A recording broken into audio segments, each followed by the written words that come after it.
Okay guys, ngiye kukwereka rero ukuntu ushobora kwikorera isabune ukoresheje ibintu bitatu iwawe mu rugo, sibyo?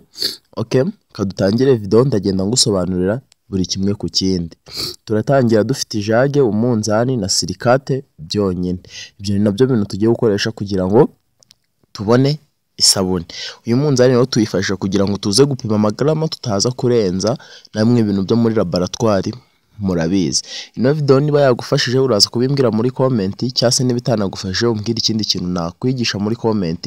Niba utarakora subscribe uyikore, ufungure inzogera kugira ngo tujye dukora video uyibone mu ba mbere. Ikintu cya mbere rero hano ugomba gukora, hano ugomba kwambara ga. Ugomba kwambara ga nkuko mubizi ibintu byo kuvanga ama chemicals nta kuntu utagomba kwambara ga. Ugashaka ikintu uvangiramo. Iki ubona mfite mu ijerekani ni silikate. Iriya uri kubona kara k'umweru ni umunzani, ara na amavuta ari mu ijage. Aya mavuta rero iyi ni foroma, iyi ngiyo ni foroma. Aya mavuta bitewe n'ukuntu aba nyine ameze ntago wahita upfa kuyabona. Ndaza gusiga nimero zanjye muri description ubundi umbaze aya ari amavuta ahantu wayavana. Iyi nayo ni foroma, biba biterwa na formule ushaka guha isabuni yawe. Ahangaha rero ikindi kintu ugomba kumakinga sure neza, ugomba kumakinga sure neza ko zino foroma uri gukoresha ziteyemo imisumari kandi ku buryo bukomeye, kandi nta bintu byo biri guhanda biri mu mpande kugira ngo ize kuba isa neza. Turakenera n'uyu mwuko, uyu mwuko no kuvangisha. Uyu mwuko ni umwuko turi bwifashishe tuvangisha, dufate n'ikindi kintu cyo kuvangiramo ari ngiyi indobo itarimo ikindi kintu na gitoya kandi yumutse. Urayoza neza kuko iyo sabuni uzajya uyikoresha mu bintu byinshi bitandukanye, ubone ugira ute uyikoresha. Iyi garo yindi uri kubona irimo amazi asanzwe yano yo kuri robine. Ino garo yindi ubona mfite irimo amazi yo kuri robine ano asanzwe. Nta kindi kintu avangiyemo, ni nka litiro ebyiri cyangwa eshatu. Mbibutsa gukoreshamo amazi make. Nutuzi ducya tuba dukenewe, ntago nkubwiye ngo ugende ufate litiro eshatu zose uzisukemo. Nge ndi kubereka urugero cyase ndi kubereka ibintu gusa, ndakubwira impamvu nakoreshejemo aya mazi, ubundi nta nubwo abakenewe. Ndakubwira impamvu nayakoresheje, video igiye kugira ute kurangira. Ikintu dukora rero, turabanza dukureho umunzani wacu, turabanza tuwuvaneho kugira ngo utaza kwangirika. Bitewe nuko ibi bintu bikora, ibintu ndi kubikora narabimenyeye, biraba ngombwa ko mbanza kugira ute, biraba ngombwa ko mbanza kubika umunzani nge nkabikora kuko ubundi narabimenyeye nta kibazo. Gusa uko ndi bubikore nawe aba ariko ugira ute ubikora. Rero ikintu ugomba gukora ni iki? Ikintu ugomba gukora, urafata ya mavuta yawe mbere na mbere nta kindi kintu kiri mu ndobo, uraterura ya mavuta ijage, ano majage muzi ukuntu aba angana, usukemo. Aya mavuta ukuntu uri kuyabona agaragara, uri kubona ko nta mavuta nyine se ntago ari amavuta yo kurya, ni ya mavuta baba barakoresheje inshuro nyinshi. Uyashaka wareba nka Mucoma ukwegereye akayaguha kuko ba Mucoma nibo bakunda kuba bagize ute bayafite. Warangiza ukayasukamo. Iyo umaze kuyasukamo uri kubona nyine no mavuta hari ukuntu asamo nk'umukara, gusa unayabuze ndaza gusiga nimero zanjye muri description, waza kumvugisha. Hano uyasukamo mu ndobo nyine bino bisanzwe, uyasuka mu ndobo bisanzwe. Warangiza ugafata ya garo. Guys, okay, wamara gufata ino garo, irimo amazi yandi nababwiye asanzwe, umaze kuvanga ya mavuta, umaze kuyavanga, warangiza ugafata ino garo, nkihangane, ino garo urayifata. Wamara gufata ino garo ukayiterura ugasukamo ya mazi, warangiza ukavanga. Urabizi amavuta amazima n'amazi ntago bijya byivanga, so bite nuko no mavuta nyine biba bisaba ngo bafite ikibazo biza kwivanga. Gusa nyine nanone ubona ko harimo iki itandukaniro, ubona ko harimo itandukaniro. Rero ikintu ukora, ufata ino garo yawe ugasukamo, uraza ugasukamo. Uri kubibona neza no kuri kamera, ni amazi asanzwe nta kindi kintu kivangiyemo, ni amazi asanzwe. Ndakubwira impamvu ano mazi nayakoreshejemo kugira ngo wowe ubishaka uyakoreshe cyase ntuyakoreshe ariko wamenye impamvu, umenye ko biri buze kuyica cyangwa bitari buze kuyica.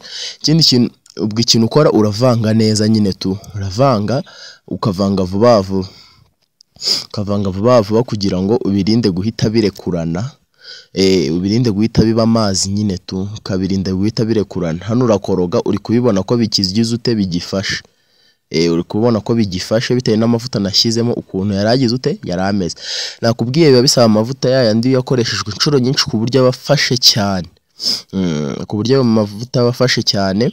Warangiza ukavanga neza, ukavanga uvanga nyine bya vuba byo kugira ngo nyine tu bitaza kugira ute, bitaza kwangiza ya mavuta, kugira ngo ya mazi na ya mavuta bize kuba bimwe, bize kuba biri the same. Sinzi niba uri kumva icyo kintu. Wamara kuvanga nka gutya uri kubona ndi kubikora, gutyo nyine uri kubona ndi kubikora, uravanga ukavanga cyane, uvanga cyane kugira ngo bitaza kugira ute, kwa affecta cyangwa se gutandukana. Uravanga cyane nka gutya ndi kubikora, uravanga warangiza ukareba neza ko nyine bigifashe, nyine bimeze neza. Ukavanga igihe nyine ubona ko bitagifashe neza, uravanga, uri kubona ko ubu ngubu bisa n'ibifashe, gutya bisa n'ibifashe. Ni cyagiye ngo dushyiremo silikate, gusa hano mbere yo gushyiramo silikate uritonda ukabanza ukamakinga sure neza ko bigize ute, bifashe.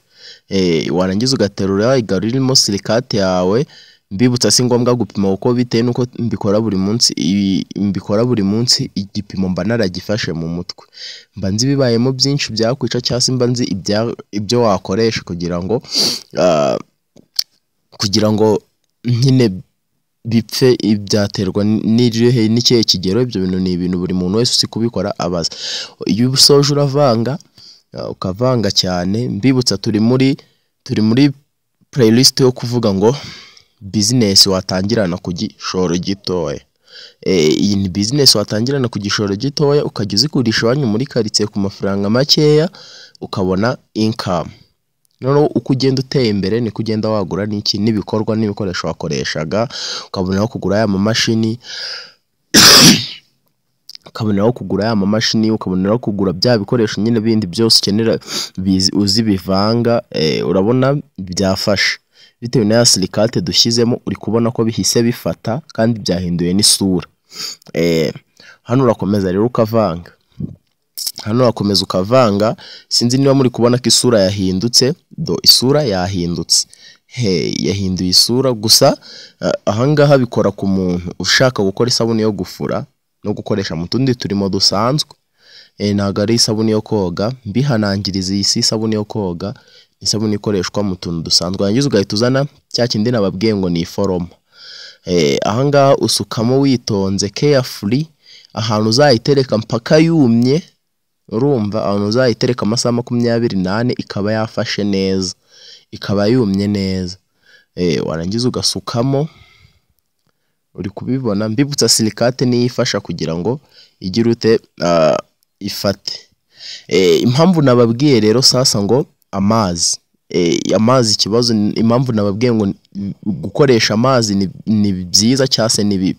Impamvu nuko iyo wakoreshejemo amazi, impamvu nyine nakoresheje amazi ni ukugira ngo ubone irekuye gutya, kandi iyo wakoreshejemo amazi inatinda kugira ute, inatinda gufatana.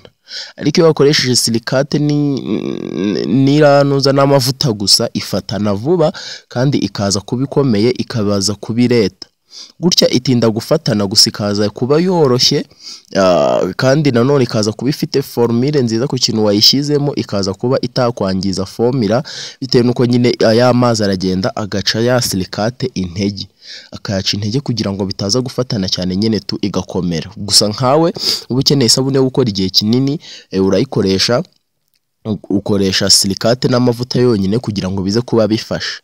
Nge nakoresheje akangaka kubitewe nuko ntago njya nkora ibintu birenze iminsi 5 cyangwa se ibyumweru 2, icyo gihe kiba ari kinini cyane. kuko mba nkeneye gukora izindi product. Iyi ni 3DX. Niba utarakora subscribe, kora subscribe, umbwira ikindi kintu nakwigisha muri comment niba hari ibindi bintu byinshi ushaka kwiga. Mbibutsa ko tugiye kujya turebera hamwe ibintu byinshi noneho wakora bikakwinjiriza amafaranga. Iyo niyo playlist navuga nagarukanye aho ngarukiye. Rero ni gutya isabune ikorwa ku bantu mutari mubizi. Bye rero, ndabakunda, ciao, tubonane mu zindi video.